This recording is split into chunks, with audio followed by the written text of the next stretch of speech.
Mr. Chairman. But I want to thank you very much for, first of all, I want to thank you for that. That's My beautiful. pleasure. Thank you very much. Thank you It's again. Fantastic. We'll put it up in a place of honor. Yep. I don't know, maybe we can, let's see, we have to put it up there someplace. It's an honor to have you. As you know, the Chancellor just won a great election, very, very strong election. Very respected man. I can tell you, we've been on the phone many times talking about some of the problems of the world outside of Germany. And it's very sad what's going on. We both feel that way. What's going on with Russia, Ukraine, and other things we talk about, but Russia, Ukraine in particular. I'd like to see it end, and maybe it'll end, but we get some news there'll be some fighting. Something happened a couple of days ago, and now they do a return, and, you know, here it goes. It's not good. He's unhappy about it. I'm unhappy about it. But I think eventually we're going to be successful in stopping the bloodshed. It's pure bloodshed. 5,000-6,000 young soldiers a week are being killed. You know, that those numbers. Yeah, we know the numbers. They're staggering. They're staggering numbers. But Chancellor, I just want to congratulate you, and I want to welcome you to the Oval Office. Thank you. It's an Oval Office that's in very good shape. We like fixing things up and having them tippy-top like they have in Germany. Yeah. They do that in Germany very much, and we do it here. We're having a very good run. I also had a great election, great win, won everything. Won the popular vote, all 7 swing states, which is a big deal. Yeah. It's pretty unusual to do that. And we have a great mandate from the people, and part of our mandate is we're going to have a great relationship with your country. So I just want to thank you very much for being here, and if you'd like to say a few words. Absolutely. So, thank you, first of all, Mr. President, for your kind invitation to come to Washington, D.C. I was in this building first time ever in 1982, I told you, when former President Ronald Reagan was in office. So I'm very happy to be here again and to offer our close cooperation with the United States of America. Yeah. We are having so much in common, our history. We owe the Americans a lot. We will never forget about that. And so with your German provenance, I think this is a very good basis for close cooperation between America and Germany. So again, thank you. Thank you for the hospitality, and thank you for having your guest house for a night. This is a great place. Great place. Many thanks for that. I really enjoyed it. Thank you. It's a wonderful place. It's a landmark also. And Blair House is it's a nice place to stay. Yeah. Good. Thank you very much for saying that. Would you have any questions, please? Mr. President, on your new travel ban, why now? And if the Boulder attack was part of your reasoning, why not include Egypt on that list where the suspect is from? Well, because Egypt has been a country that we deal with very closely. They have things under control. The countries that we have don't have things under control. And why now? I can say that it can't come soon enough, frankly. We want to keep bad people out of our country.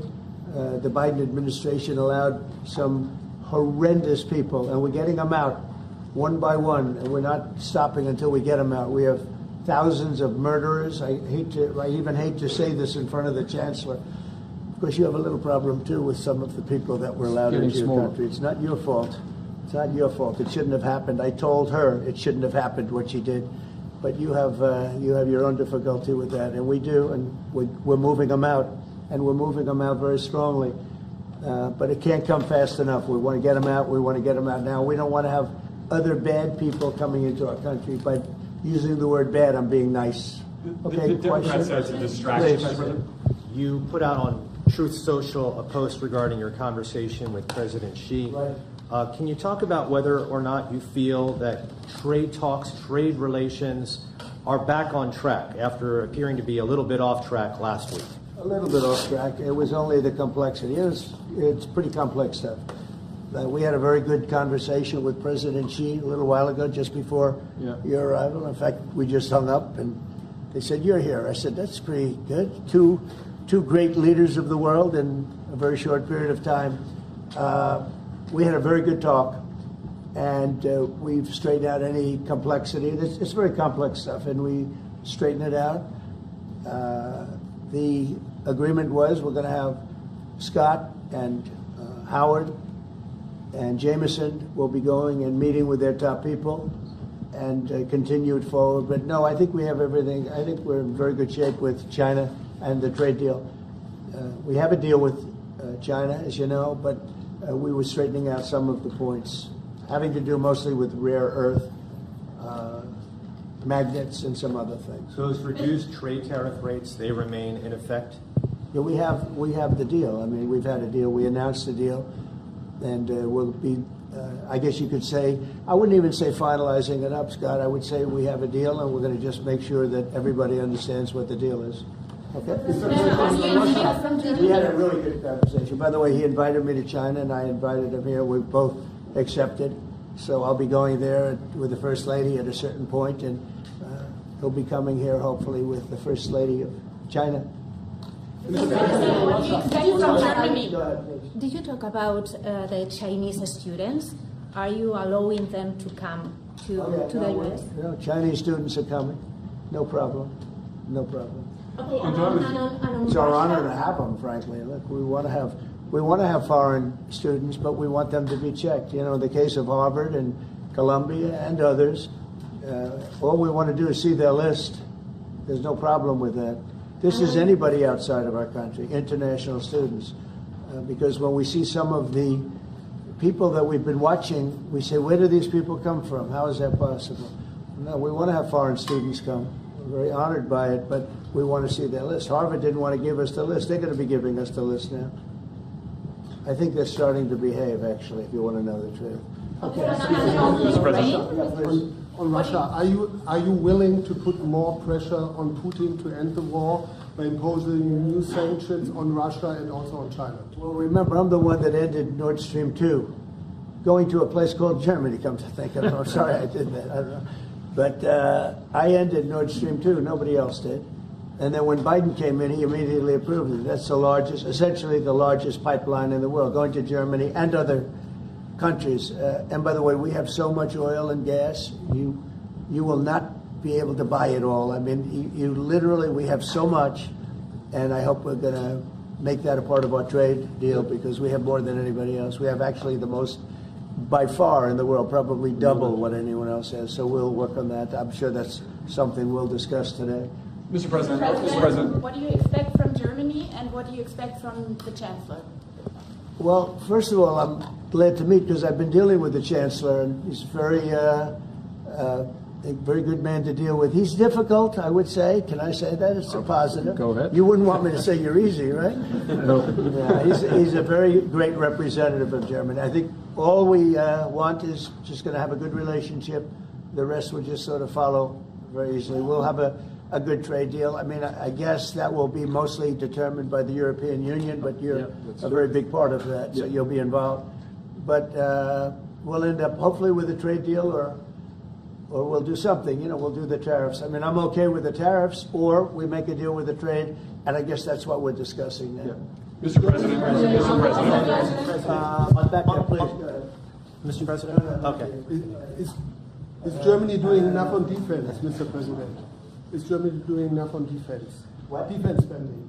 Is Germany doing enough on defense? The Chancellor wants to. Is Germany doing enough on Chancellor wants to defense? spend 3.5. Well, I don't know. I mean, I haven't discussed it very much. I know that you're spending more money on defense now, and quite a bit more money, and that's a positive thing. I'm not sure that General MacArthur would have said it's positive. You know, he wouldn't like it, but I sort of think it's good. You understand what I mean by that? Absolutely, I understand. He made a statement, never let Germany rearm. And I said, I always think about that when he says, sir, we're spending more money on defense. I say, ooh, is that a good thing or a bad thing? I think it's a good thing. But, you know, at least to a certain point. There'll be a point when I'll say, please don't arm anymore if you don't mind. We'll be watching him. I'm kidding. Mr. President. On Biden, Mr. President. Yeah, Biden? You say Biden? Your predecessor dismissed your auto pen investigation. He said he made all the decisions during his presidency. I'm curious your reaction to his dismissal. Well, look, the auto pen, I think, is the big scandal. Outside of the rigged election of 2020, I think the biggest scandal of the last many years is the auto pen. And who's using it? I happen to think I know, okay, because I'm here. And I'm not a big auto pen person, fortunately. I'm glad. I'm very glad. It's an easy way out. But it's It's a very bad thing, very dangerous. You know, I sign important documents. Usually when they put documents in front of you, they're important. Even if you're signing ambassadorships and I consider that important. I think it's inappropriate. You have somebody that's devoting 4 years of their life or more to being an ambassador. I think that person deserves to get a real signature, not an auto pen signature. And I can tell auto pen easily. I can look at it. Like two little pinholes from pulling the paper, right? You always see the pinholes. Yeah. It's real easy to tell about auto pen. I think it's very disrespectful to people when they get an auto pen signature. Outside, auto pen to me are used when thousands of letters come in from young people all over the country and you want to get them back. And, you know, people use auto pens for that, to send a little signature at the bottom of a letter. We have thousands of them. We get thousands of letters a week. And it's not possible to, do. I'd like to do it myself, but you can't do it.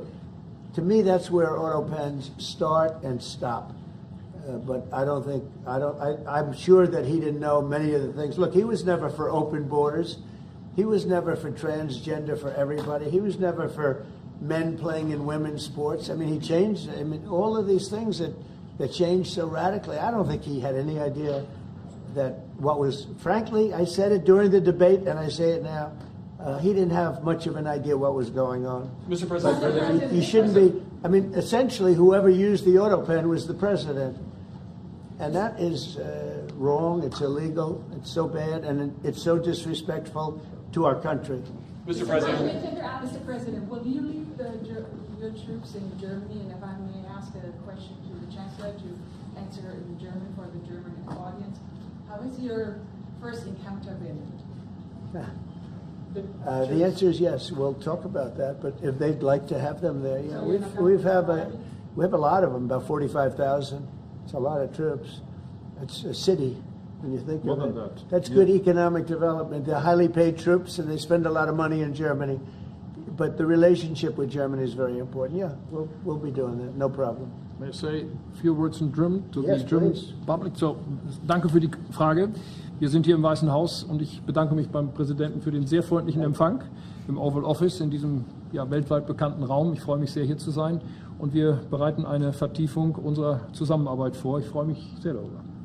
Mr. President, you've made Mr. President, you speak English because you speak such good English. Is it as good as your German, would you say? Do you feel more comfortable? No, it's not my mother tongue, but I try to understand almost everything and to speak as good as I can. Very good.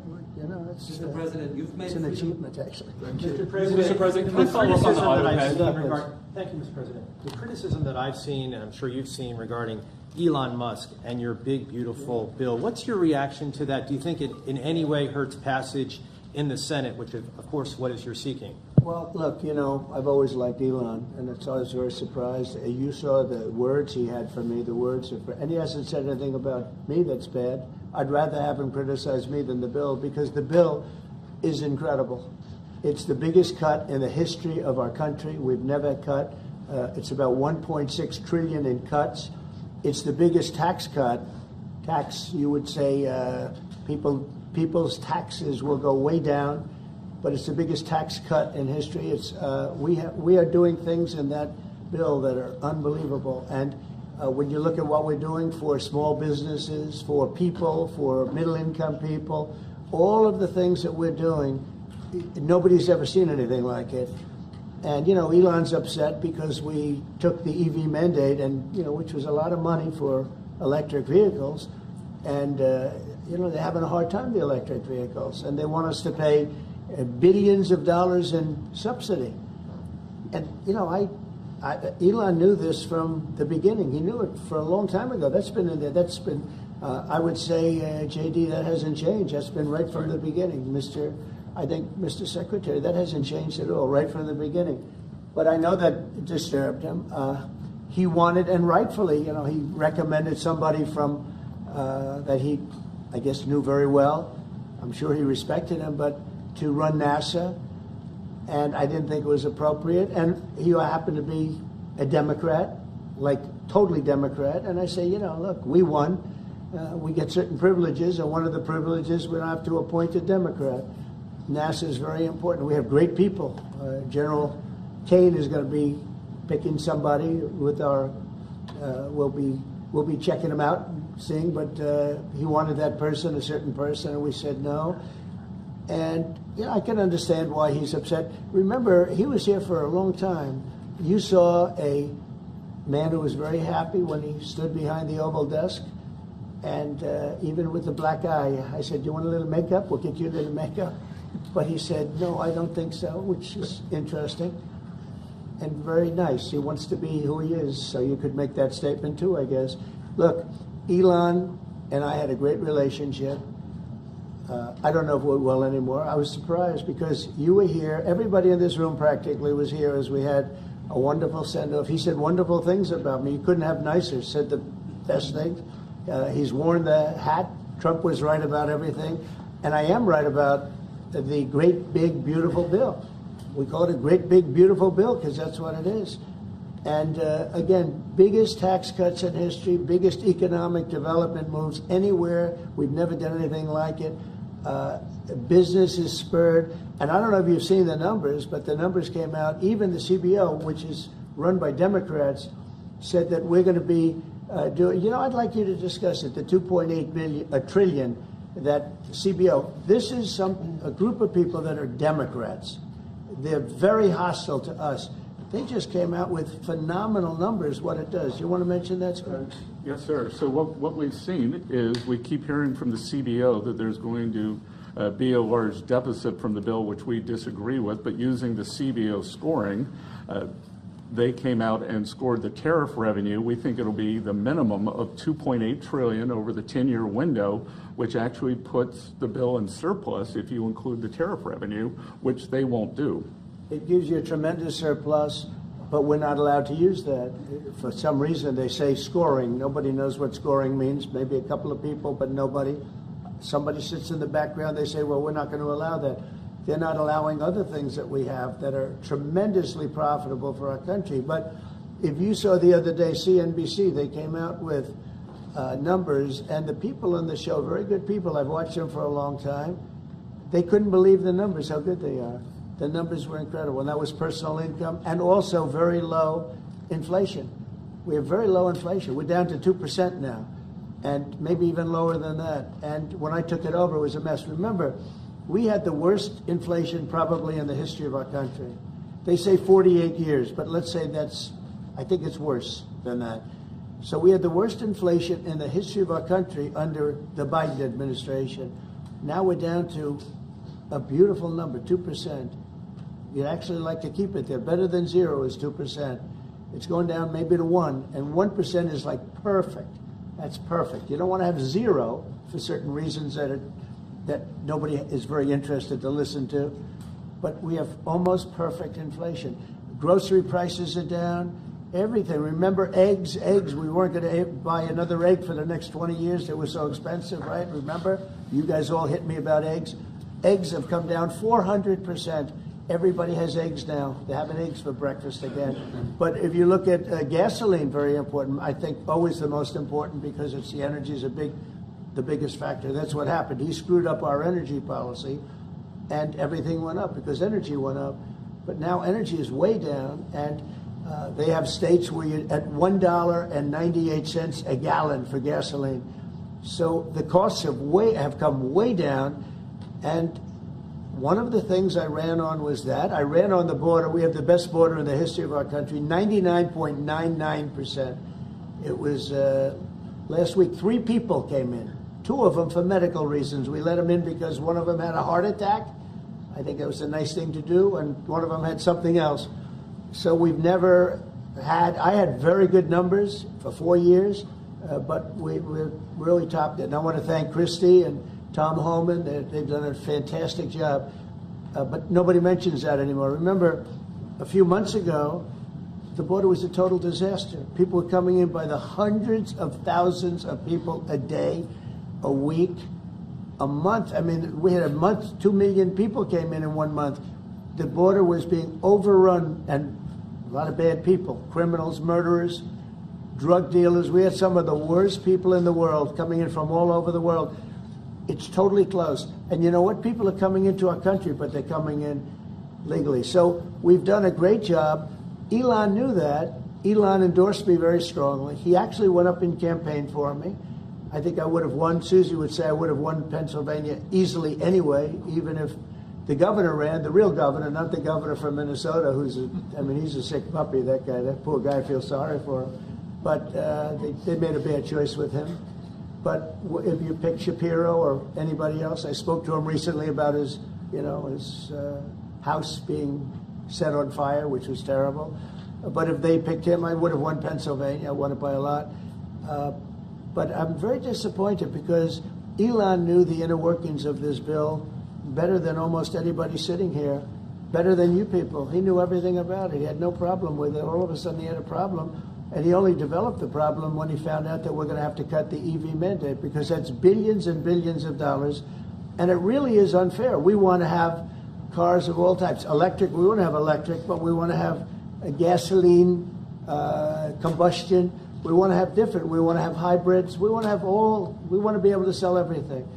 And when that was cut, and Congress wanted to cut it, he became a little bit different. And I can understand that. But he knew every aspect of this bill. He knew it better than almost anybody.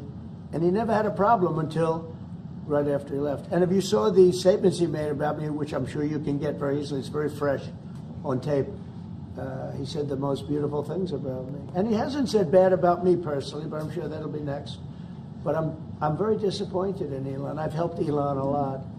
And Mr. President, I just want to clarify, did he raise any of these concerns with you privately before he raised them publicly? And this is the guy you put in charge of cutting spending. Should people not take him seriously about spending now? Are you saying this is all sour grapes? No, he worked hard and he did a good job. And I'll be honest, I think he misses the place. I think he got out there and all of a sudden he wasn't in this beautiful Oval Office, and he's got nice offices too. But there's something about this one. I was telling the Chancellor, this is where it is. People come in here, even from Germany. They come in and they walk into the Oval Office, and it's just a special place. It's World War I, it started and it ended here, and World War II, and so many other things. Everything big comes right from this beautiful space. It's now much more beautiful than it was 6 months ago. A lot of good things are happening in this room, and I'll tell you, he's not the first.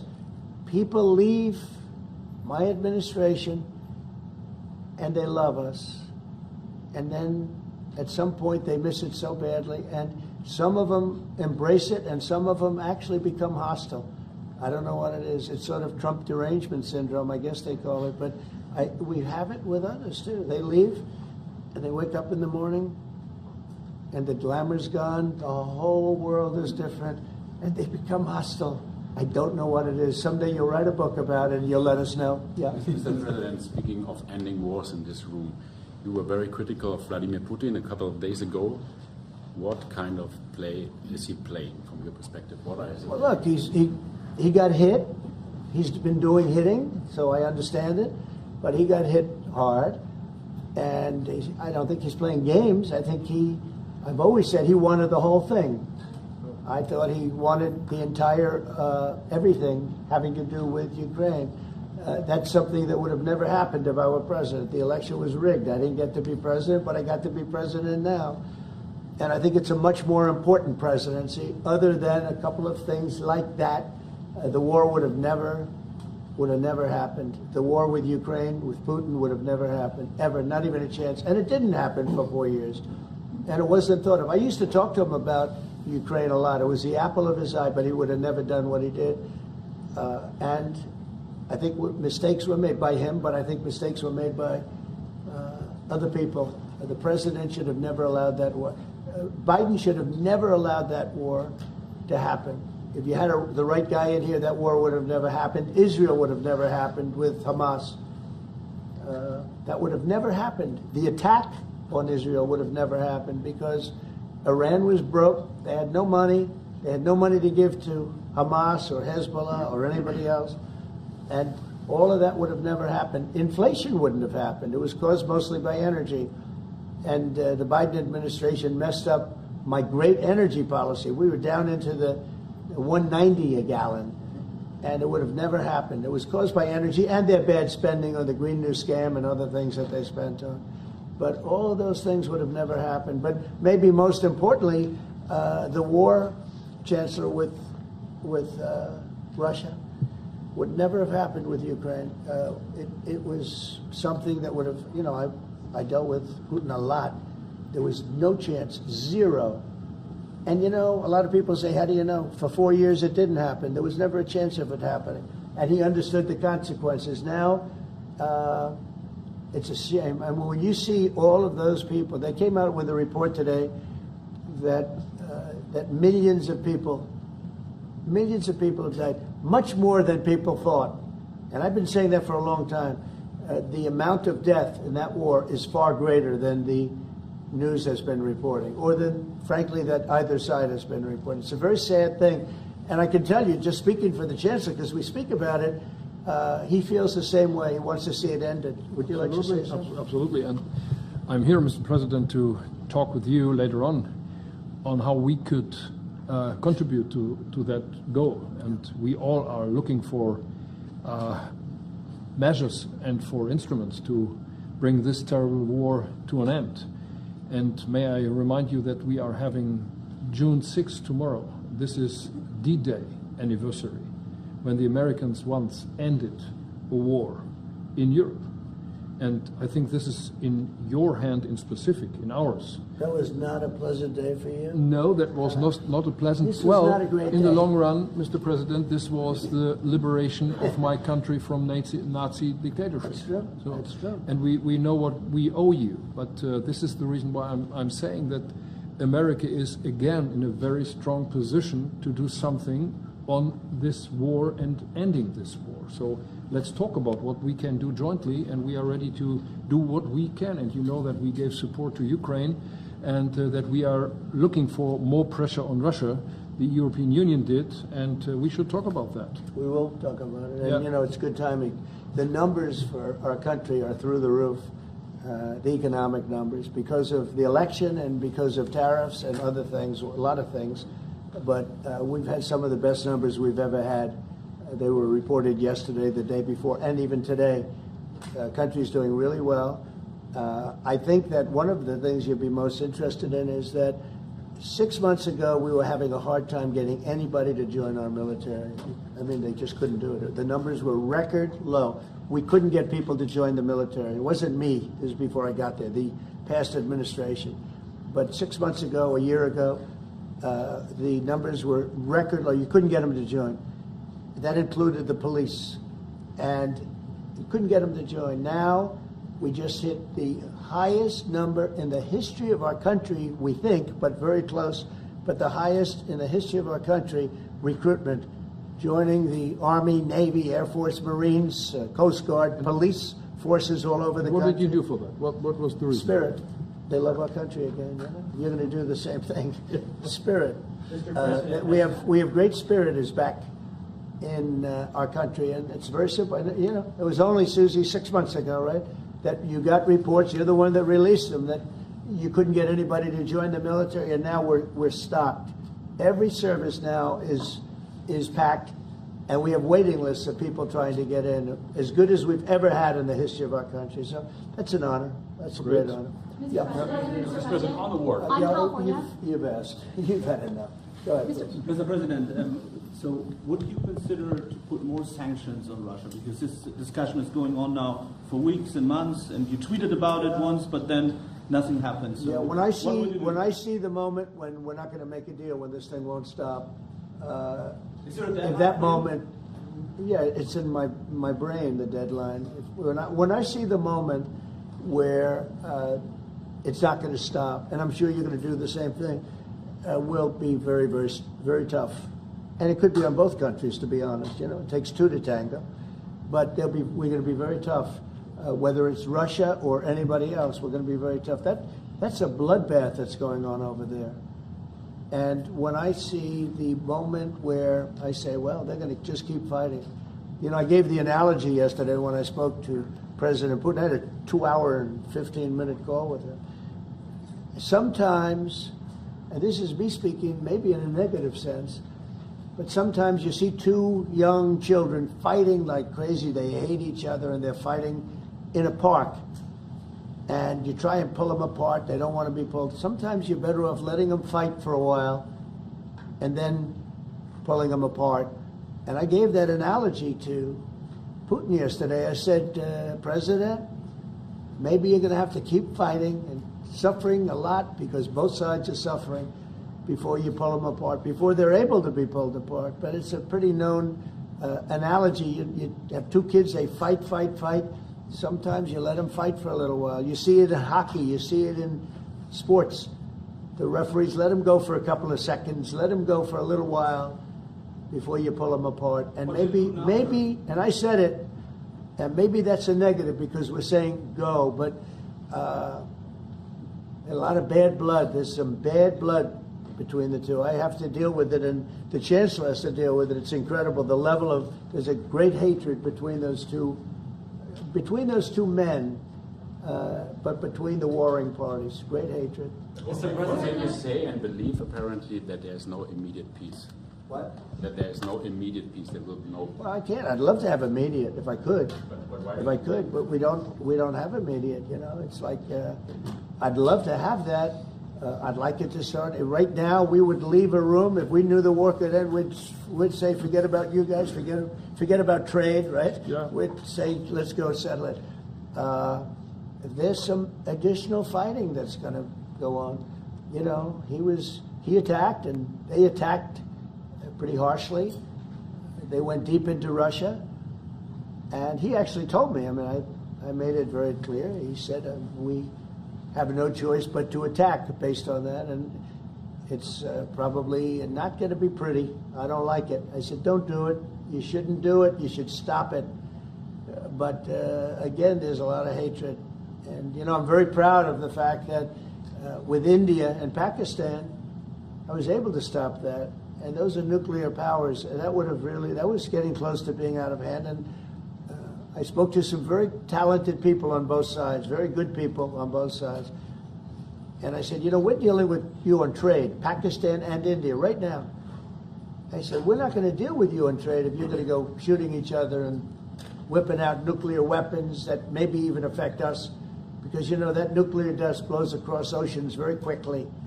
It affects us. And I said, if you're going to do that, we're not going to do any trade deals. And you know what? I got that war stopped.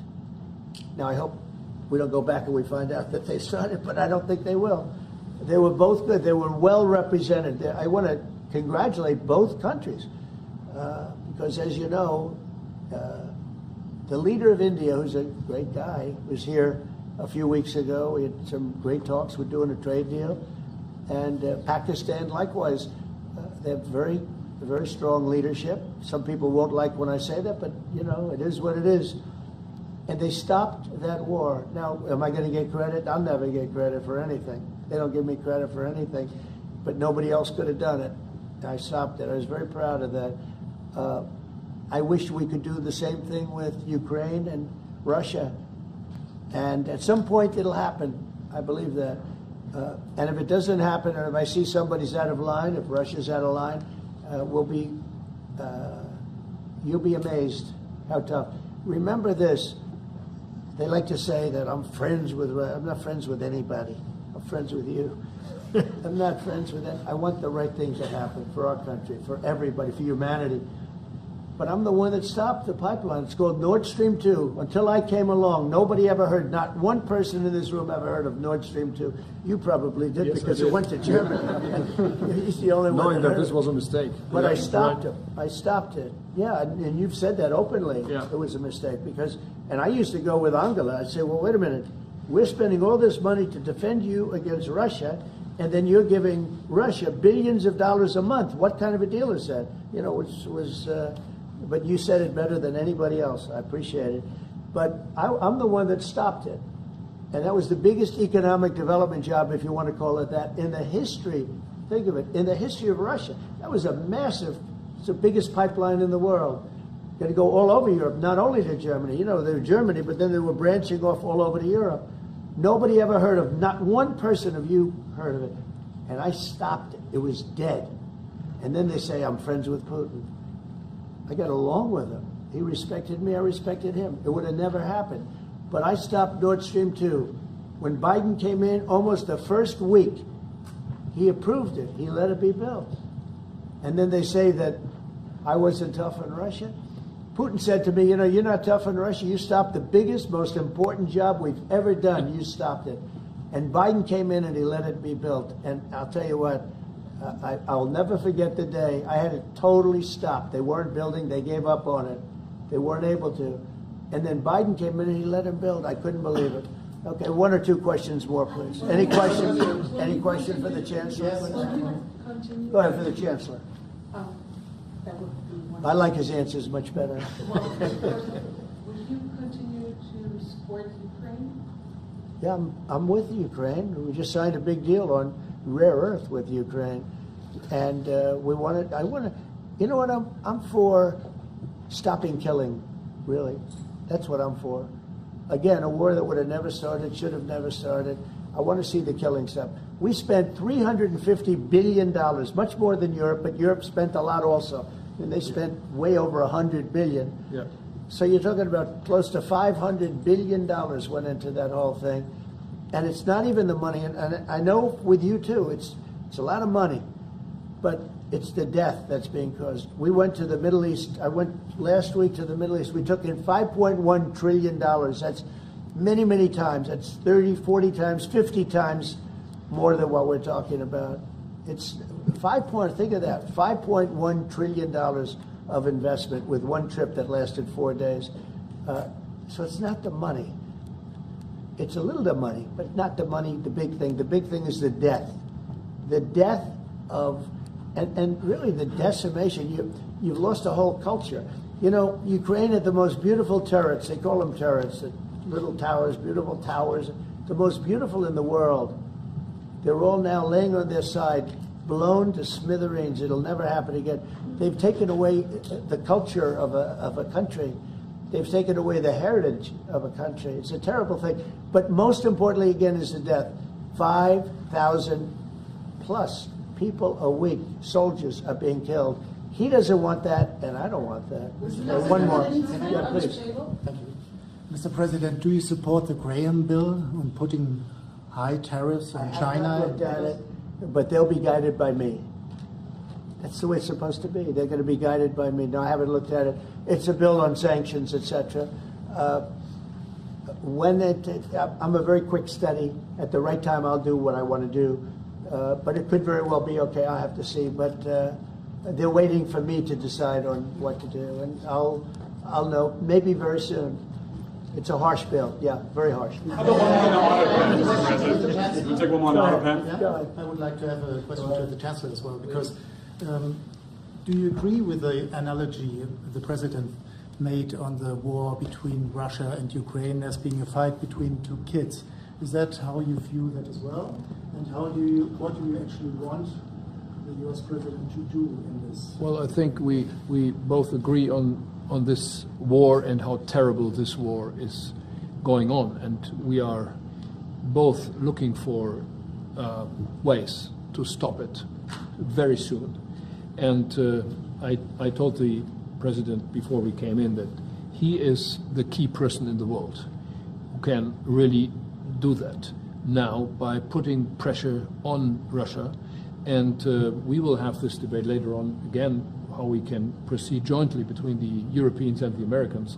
And I think we are having the duty to do something on that now to stop it after 3.5 years, which is really terrible. Look at the kids, the kids which were kidnapped from Ukraine to Russia. This is all terrible. And so we are talking about instruments, measures, what we can do, and my personal view is clear on that. We are on the side of Ukraine, and we are trying to get them stronger and stronger just to make Putin stop this war. And this is our approach. We get satellite pictures of the warfield, yeah, and you don't even like to look at them, right? It's terrible. So it's really bodies, terrible. arms, heads, legs all over the place. You've never seen anything like it.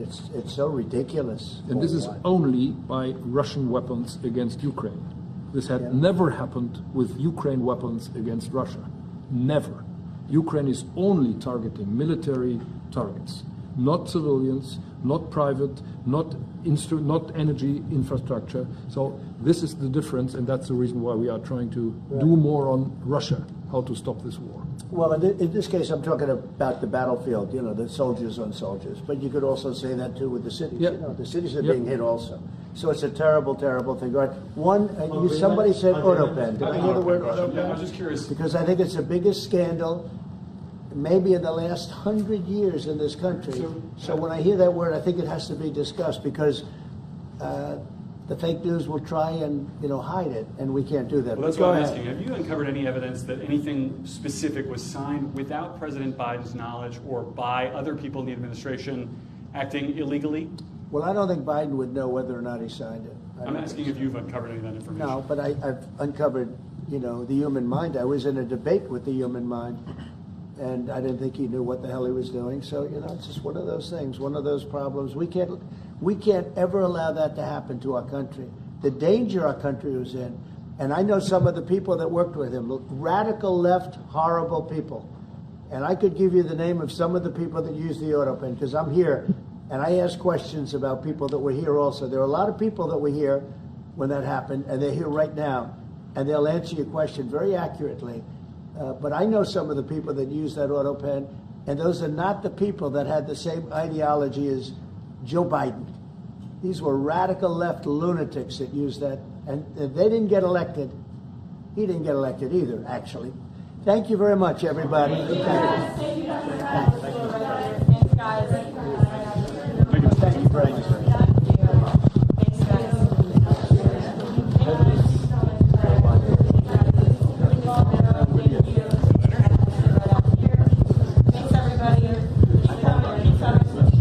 I try not to jump in.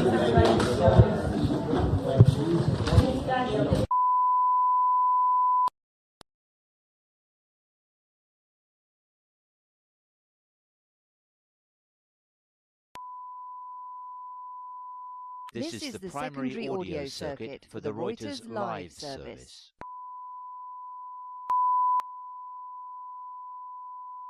This is the primary audio circuit for the Reuters live service.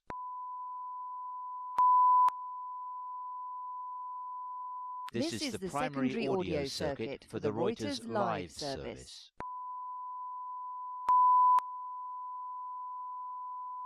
This is the primary audio circuit for the Reuters live service.